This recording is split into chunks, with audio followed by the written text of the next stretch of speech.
నా గుండు చూస్తే అచ్చం ఫిల్టర్ తీసినట్టే ఉంటది. నన్నగా. వద్దు సామి. ఈ గుండు చూసి చూసి దిష్టి తగిలి పడిపోయేటట్టుండా. ఎన్ని చెట్లకు నీళ్ళు కట్టాల. నేను పడిపోతే ఎట్టా మళ్ళా. పిల్లలకి అన్నం చేసి పెట్టేవాళ్ళు కూడా లేరు దేవుడా! ఫస్ట్ టైమ్ చెరుకులు తిన్నాను. నా పళ్ళు గట్టిపరుచుకున్నాననమాట. చెరుకులు తింటే పండ్లు గట్టిపడతాయి, దవడలు గట్టిపడతాయి. ఇది కూడా బాగా ఎక్సర్సైజ్ చేస్తది దవడ. ఎన్ని చెరుకులు తిన్నానో చూడండి. ఇలా మంచం మీద కూర్చొని బోకులు కడిగేసిన ఖాళీగా ఉందని ముందర పెట్టుకొని తిని టబ్బుకి పోసిన. నిన్న ఇట్లే ఒక టబ్బు వేసిన, ఈ బుద్ధి ఒక టబ్బుకి వేసిన. ఇంక లేవులేండి. పిల్లలు తినలా. తిరణాల రోజు తీసుకొచ్చి ఇచ్చినారు. మా నందిని ఒక 4 తుంటలు ఇచ్చింది. అవి తిని టబ్బుకేసినాం మేము. అరటిపువ్వు అయితే ఆడుంది. సాయంత్రం పకోడీలు అవుతాయి. అరటి చెట్టుకైతే అరటి పువ్వులు పొద్దున్నే కోసేసినాడు. దాంట్లోకి గమ్ము కారుతాంది. అందుకోసమని ఇంట్లోకి తీసుకురాకుండా బయట పెట్టినాము. సాయంత్రం పకోడీలు చేద్దామన్నట్టు.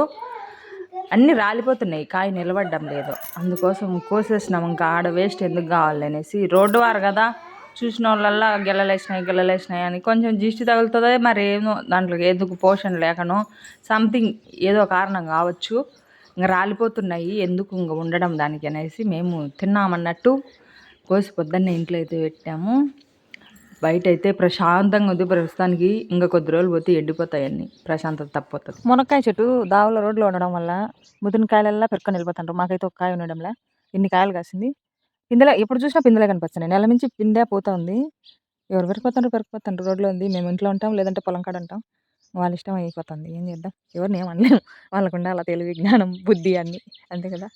ఈరోజైతే స్ప్రింక్లర్లు మార్చాలా, నీళ్ళు కట్టాలా, పిండి చల్లల్లా. ఇప్పుడే అంట్లు కడిగేసి పైకి వచ్చిన. మా అప్ప వాళ్ళ అప్ప ఇద్దరు, అంటే అబ్బా కొడుకు ఇద్దరు మోస్తాను. స్ప్రింక్లర్లు మోసి తగిలిచ్చినారు. ఆడ ఉండారు. రాత్రి పడుకున్నారు. గుడ్డలు కూడా ఎత్తలే ఇల్లు. మా అప్ప ఎత్తమంటే ఏమంటాడంటే ఒక డైలాగ్ కొడతాడు. చల్లగా ఉంటాయి చలికి మంచుకు, ఎండినాక మళ్ళీ ఎత్తుదాంలే అని. ఎండినాక మళ్ళీ ఎత్తుదాంలే అంటాడు, కానీ మళ్ళీ ఎత్తాడనమాట. ఎండిపి సచ్చాయని నేనే ఎత్తుకోవాలి. నేను నా లడ్డమ్మ అయితే ఇంట్లో పడుకున్నాము. ఎందుకంటే నాకు రాత్రి జ్వరం వచ్చినంత పని అయిపోయింది తలకాయ నొప్పితోటి. అందుకని లడ్డు కూతురికేమో చలి కావాలా, నాకేమో ఉడుకు కావాలా. అట్లా ఫ్యాన్ వేయమంటుంది, నేనేమో ఫ్యాన్ ఆఫ్ చేస్తా. పోయి వాళ్ళ నాన్నకాడ పనుకోపమ్మా ఎచ్చగంటే, వద్దు నీ కాడే పనుకుంటే మా నాన్నకాడ గొబ్బు అంటుంది. వాళ్ళ నాన్నకాడ వాసన వస్తుందంట. వాళ్ళ నాన్న రాజా పట్ల ఎచ్చాడు. మానేసమంటే మానేసి చావాలా, ఏం చావాలా, పిల్లల దగ్గరికి తీసుకోవడానికి కూడా లేదు. ఈ ఎండలో అన్న పెట్టాలి. ఇప్పుడు ఏ బిడ్డ ఎండిపోతే ఎత్తిపెట్టి ఇచ్చే సరిపోతుంది. వీణక్క వీడియో బ్యాగులు బుక్కులు ఇంట్లో అంగడి పెట్టేసి వెళ్ళిపోతుంది. 2 రూపీస్ కాయనేమో ఇది. బట్టలన్నీ చూడండి, 2 పరుపులు, 5 దిండ్లు, పెద్ద రగ్గు, ఈ పక్క ఉండే రగ్గులు అన్నీ వాడతారు. అన్నీ సదిరిపెట్టినాయి కదా. సాయంత్రం వస్తేనే మొత్తం ఇండ్లంతా అంగడి పెట్టేస్తారు మా పిల్లలు. అదొక పిచ్చి అనమాట.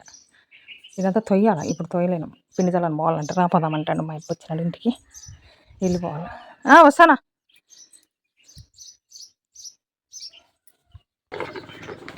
మూడు డబ్బులు వచ్చదబ్బా, నాకు డౌటే.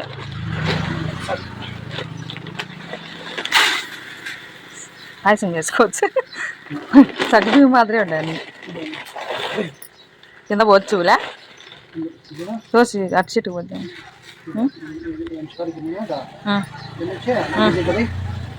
దాంట్లో పోసి కొలుచావా. మిషన్కు ఏమో కుట్టు సరిగ్గా రాలే. మా అప్ప రాత్రి కుట్లు పేమెంట్ వేసినాడు. చూడండి, రాజాపట్లాలు కత్తిరించి పెడతాడు. పిల్లలు ఇంటికి చానే తిట్టి పెడతారు. ఎంత తిట్టినా అప్ప మారేదిలే, అది ఏది అప్పకంతగా అప్పకుండా అలాగే అంతే కదా. జాకెట్లు అయితే వచ్చినాయి. ఇదిగో ఈడొకరు ఉన్నాయి, ఆడ 1, 2, 3, 3 ఉన్నాయి. నేను తలకాయ నచ్చంది అని చెప్పి కుట్టలే. ఈ గంగమ్మకు పెడతారు కదా, ఆ గుడ్డలు తెచ్చి ఇప్పుడు ఉగాదికి కుట్టించుకుంటారు. కుట్టాలి ఇప్పుడు. దీనికి ఒకదానికి లైనింగ్ లేదంటే మళ్ళీ తెచ్చిచ్చాను నేను. ఆమె పావడా కుట్లు వేసిన. రాత్రి లడ్డమ్మకు కావులుండి పావడలకు ఒక 4 పావడాలకి అయితే కుట్లు వేసి, దీంట్లో కూడా దాంట్లో కూడా అక్కడ ఉండేది ఒక పావడ అన్నీ ఇక్కడ పెట్టేసిన. జాకెట్లు కుట్టాలా, మిషన్ క్లీన్ చేయాలి. ఇప్పుడు బయటికి ఎత్తవి. మా అప్ప అయితే నేను పిండి తలుకుంటా, నేనే టింకర్లో మార్చుకుంటాలే, కుట్టుకోపో ఇంకా మా అప్ప ఉంటాడు తోడు అని. సరేలేని ఈడొకరు ఉన్నాయి, అవి కూడా కుట్టాలి. అన్నీ కూడా మా ఊరోళ్ళయే. కుడతాం. రోజు 2 కుడుతుంటే పిల్లలకు ఖర్చుల కన్నా ఉంటుంది. పొద్దున్నే 30 రూపాయలు కొనుక్కున్నారు. 3 బదులు 50 రూపాయలు నోట్బుక్, మ్యాథ్స్ నోట్బుక్ అయిపోయిందంట, ఎత్తుకోమన్నారు. నిన్న వాళ్ళ ఆయన ఫోటోలు తీయించుకోవాలి, 100 రూపాయలు కావాలని వాళ్ళ ఆయన. రోజు 150 ఇంట్లో ఖర్చులకు వస్తుంది. ఇంట్లో ఈరోజు పొద్దున్నే సద్దనం చాలా ఉంది. నిన్న నాకు హెల్త్ బాగాలేక అన్నం తినలే, నేను తినలే. మా ఆయన కూడా ఏమో తినబుద్ధి కాలేదని ఆయన తినలే. అన్నమంతా అట్లా ఉంది. పొద్దున్నే పులిహోర పొట్ల ఉంది దీంట్లో తినేసినారు. ఉప్మా చేసిన క్యారీకి. ఈ ఉప్మా వద్దంట మా ఆయనకి. పులిహోర తిన్నాడు. మధ్యాహ్నం నాకు అన్నం కావాలంటాడు. ఆ ఉప్మా నేను తినాలా. బోకులు అయితే కడిగేసిన, కసులు దోసేసిన. 10 అయితే అంత టైం ఇంట్లో పని అంతా కంప్లీట్ అయ్యేసరికి ఇప్పుడు నుంచి మిషన్ ఎక్కితే సాయంత్రం వరకు కుట్టుకోవచ్చు. కానీ మధ్యలో మధ్యాహ్నం అన్నం చేయాలా, కూర చేయాలా. పప్పు చేసి రాయి సంగటి చేయమంటాడు. అప్ప కూరలు అట్టుంటే ఇంకా పని చేసి చేయాలి, అది తప్పదు. టైము 3 అవుతుంది. మా ఆయన అన్నం కూర చేయి, ఉప్మాతో కడుపు నిండదు అన్నాడు. సర్లే అని చెప్పి ఇదిగో అన్నం చేసిన. మొట్టికాయలు తాలింపు, మొట్టికాయలు కుక్కర్లో వేసేసరికి మెత్త ఉడికిపోయినా, ఇంకా పొడి వేయలేదు. వేడి మీద పొడి వేస్తే ఇంకా సంగటి అవుతుంది అనేసి నేనైతే ఇంకా బట్టలు 2 జాకెట్లు కుట్టేసిన, ప్లేన్ ఇవి. లైనింగ్ జాకెట్ ఒకటి కుడతాను. ఆడొకరి కుట్టేసిన. ఈ 2 ఆమెది ఒకటేలే, ఇంకా 3 ఆమె 2 ఉన్నాయి, అవి కుట్టాల. ఈరోజు ఈ కంప్లీట్ చేద్దాం అనుకుంటున్నాను. ఇంకా సాయంత్రం రానే వచ్చినారు పిల్లలు కాకులు. బయట కూర్చున్నాము, ఎందుకంటే అవి బాగా వలసాలి నీట్గా కట్ చేసి. అందుకోసం లోపల ఉండే పిందెలన్నీ బయట తీయాలి. పైన పువ్వ గట్టిగా ఉంటుంది కదా, ఆ లేయర్ అంతా తీసి పడేసేసి దాంట్లో ఉండే కాయలన్నీ తీసి గడ్డును పెట్టుకోవాలి. లేతకాయలు కొంచెం టైం అయితే మాకైతే 2 గంటల సేపు పట్టింది అవన్నీ ఒలుచుకునేసరికి. ఒక్కొక్క లేయర్ అంతా తీసేసిన, లేతగుండే వరకు తీసేసిన. లేతగుండే వరకు తీసేసిన తర్వాత అది ఉల్లగడ్డ కాదు, సంథింగ్ ఏందంటారు దాన్ని, కోసుపువ్వ. ఈ మధ్య తినగా దాని పేరే రావట్లేదు. కోసుపువ్వులాగా ఉంటుంది. అప్పటి వరకు పెరికేసి దాన్ని కూడా ఇంకా పువ్వుతో సహా కోసుకొని అట్నే వేసేసుకోవాలా. నేనైతే ఫస్టే శనగపిండి వేసిన, పైన వేస్తే ఏమోలే అనేసి ముందే శనగపిండి అందాజుగా తెలియదు మనకు పైన వేస్తే అని.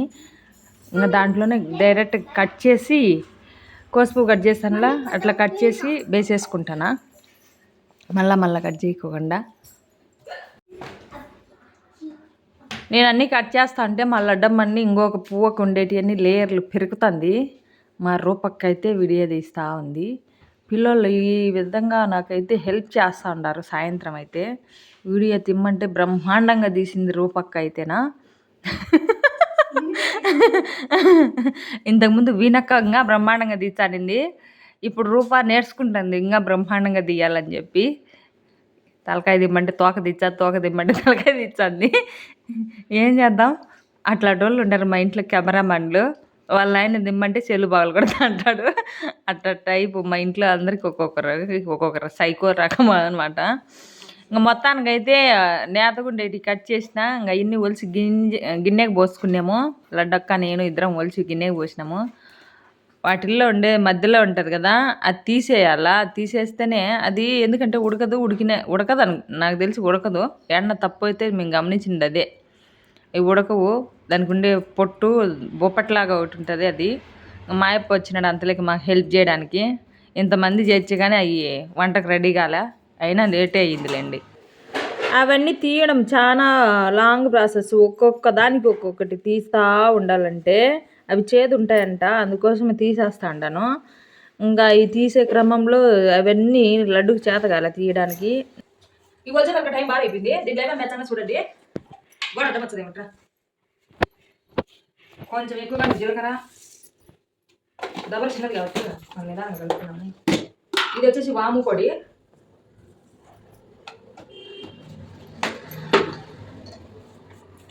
ఇదేమో సోడా పిండి,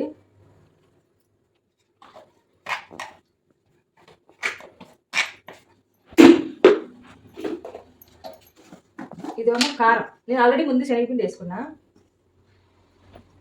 కొంచెం కారంగానే ఉంది, మరీ కారం ఉంటే లడ్డు. ఇది శనగపిండి వేసుకున్నా. దీంట్లో అయితే ఉప్పు కలుపుకున్నాను, నీళ్ళు సాల్ట్ ఏం వేస్తాలని ఉప్పు నీళ్ళు వేస్తాను.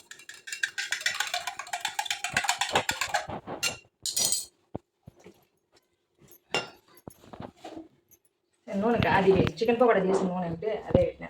కదిలి తీయకు.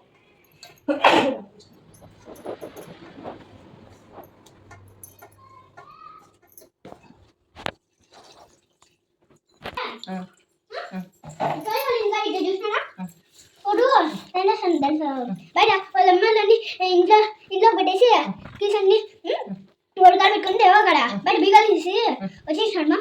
వాళ్ళ ఇంట్లో పెట్టా దేవగడ తోలుగడ దేవా బీగాలు ఏమంటే వాళ్ళు ఇలా ఇంట్లోనే ఉండాలి కూడా బయట తీలే కూడా బీగమా బయట వాళ్ళ కాడ ఉంది కానీ టోనీ వాళ్ళ కాడ బీగాలో టోలీ ఏమన్నాడు? ఇంట్లో ఎవరు ఉన్నారు ఇంకా? భవాని పిన్ని జేజ అబ్బా టోనీ ఇప్పుడు బీగం అంటే తెచ్చారు. ఏమో కిటికీలోంచి టోనీ వాళ్ళు బీగం ఇస్తే దేవాకే బయట వీడు బీగం తీసాడంట. ఎవరున్నారు? అందతున్నారా? ఉదయగాడు ఒకటే బయట ఉంది అందరికి ఇస్తే తెలిసింది.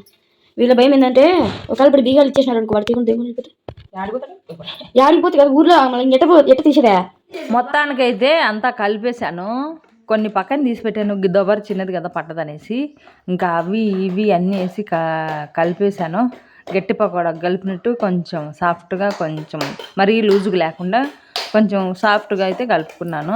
ఈ నూనె అయితే ఈరోజు పడేయాలా ఈ పకోడాలు చేసేసి అని డిసైడ్ అయిపోయినా. ఎందుకంటే చికెన్ పకోడా చేసిన తర్వాత మళ్ళీ పూరీ చేసినాము, మళ్ళీ పూరీ చేసిన తర్వాత ఇప్పుడు ఈ పకోడాలు ఎక్కువ రోజులు వాడకూడదు, అందుకోసము పడేద్దాము అని చెప్పి డిసైడ్ అయినా. ఎందుకంటే ఆ స్మెల్లే నాకు నచ్చదు, ఇంకా నూనె ఇంకొక కూరలో వేయాలంటే అస్సలు ఇంకా నచ్చదు. అన్నిసార్లు వాడకూడదు. మా యప్ప ఆదిగిత్తంగా పోసినాడు ఆ రోజు చికెన్ పకోడాలకి నూనె, అందుకోసం అని చెప్పి ఈరోజు పకోడాలు చేస్తే అయిపోతుంది సుమారుగా. మిగిలిన సాయంత్రం పడేసి పెనం గుడ్డతో తుడిసి పక్కన పెడదాంలే అనుకుంటున్నాను. నాకు తెలియక ఇనుప కడాయిని సబ్బు వేసి కడుగుతా వచ్చిన, సిల్లుం పడతాయి అట్లా కడగకూడదంట, గుడ్డతోటి తుడిసి పక్కన పెట్టాలంట. మళ్ళీ ఎప్పుడైనా చేసుకునేటప్పుడు మళ్ళీ తుడుచుకొని లేదంటే సబ్బు వేసి కడుక్కొని అప్పుడు కావాలంటే మళ్ళీ వాడుకోవచ్చంట. అట్లా తెలియక అట్లా చేసుకున్నాను. మొత్తానికైతే పకోడీలు చాలా చాలా బాగా వచ్చాయి, బాగా తిన్నారు. ఇంకా మిగిలినవి మా అత్త కూతురు కొన్ని పెట్టి వాళ్ళకు చెట్లు ఉన్నాయి, ఎట్లా చేసుకోవాలో తెలియదంట. చేసుకోండి ఇలా ఇలా అని చెప్పినాను రాత్రి ప్రాసెస్ అయితే. మా వాళ్ళు అయ్యేది ఆలస్యం కావిలు ఉండారు పక్కన. ఒక ప్లేట్ వేసి ఇచ్చేస్తే మేము పైకి పోయి మిద్ది మీదకి పోయి నాన్న నేను తింటామని వెయిట్ చేస్తూ ఉంది నా పెద్ద కూతురు అయితే. నా రెండో కూతురు దీపం పెడుతుంది, మా మూడో కూతురు అయితే తింటా ఉంది. మధ్యలో వాళ్ళ నాయన వచ్చినాడు, వాసన బట్టి పైనుంచి కిందికి దిగి నిమ్మకాయ పిండుతుంది లడ్డక్క. వద్దో గబ్బు వచ్చది ఎక్కువ పిండిద్దు అని వాళ్ళ నాయన. పిండితే బాగుంటుంది ఉండ అని లడ్డక్క. అట్ట గొడవ పడకుండా చెప్పిన మాట ఈయనకోకుండా మొత్తానికి అయితే నిమ్మకాయ పిండి ఎర్రగడ్డ వేసుకుని అందరం కలిసి కూర్చొని తిన్నాము. వేడివేడిగా తింటేనే ఇంకా బాగుంటాయి టేస్ట్ అనేది.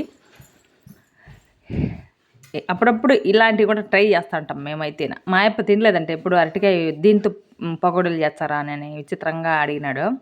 చేస్తే బాగానే ఉంటాయి లబ్బా అని చెప్పి చేసుకున్నాం ఎర్రగడ్డ నంచుకుంటా. వీణ గుడి కొట్టించి అందంగా ఉంటుంది, నాకంటే అందంగా ఉంటుంది.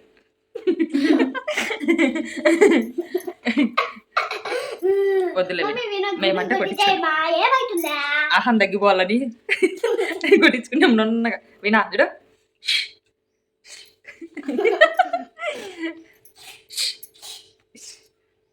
లడ్డు లడ్డు లడ్డు తగ్గేది లేను పిల్లప్పుడు అంటాను ఇది లడ్డు. రాత్రి చేయంగా మిగిలిన అరటికాయ బజ్జీలు, అరటి పువ్వు పకోడీలు చూస్తుంటే నోరు ఊరిపోతుంది. తిన్నాము. 2 పువ్వులు కదా ఎగస్ట్రా అయినాయి, వీటిల్లో నూనె ఎక్కువ అబ్జర్వ్ చేసుకునింది. అందుకోసం న్యూస్ పేపర్లన్నీ 4 5 పెట్టేసాను దీంట్లో మీద. అట్లే మడత అట్లే పెట్టినా, ఒక్క పేపర్ కూడా తీలా. కింద మందలి క్లాత్ పెట్టినా కింద బండలు పాడేయకుండా, నూనె అంతా అబ్జర్వ్ అయిపోతుందని. ఇంకా చాలా ఉన్నాయి. మా నందత్తలకు ఇచ్చినాము. నాకు నందత్త కదా, నాకు ఆడబిడ్డ అవుతుంది, వీళ్ళకి అత్త అవుతుంది. వీళ్ళ ఫ్రెండ్ నందని. తిను బజ్జి పువ్వు తింటుంది గుండె నా కొడుకు. గిన్నెలో అడుగుతుంది మళ్ళీ నోట్లోది రోత నా కొడుక. ఏంది ఎంట్రుకల వీణా కూడా గుండు కొట్టించింది సరిపోవు. ఇంట్లో ఎంట్రుకలు లేకుండా పోవు. తాలింపు వేసుకోండి, నా తాలింపు నంచుకోండి. సద్దన్నం రాత్రి పొగడాలి తిని అన్నంలో చెయ్యాలి అట్లా. మా ఆయన ఊరుకున్నాడు అన్నం చెయ్యి నాకు ఆకలి అవుతుందని చెప్పినాడు. అన్నం తినలా పాలే ఏళ్ళు కూడా ఎట్లా తాలింపు పట్టి ఉండిపోయింది, అన్నం పట్టి ఉండిపోయింది. ఈ పొగడాలు తినేసి గమ్మగైపోయినారు. ఎంట్రుకలు వీణా గుండు కొట్టించామా?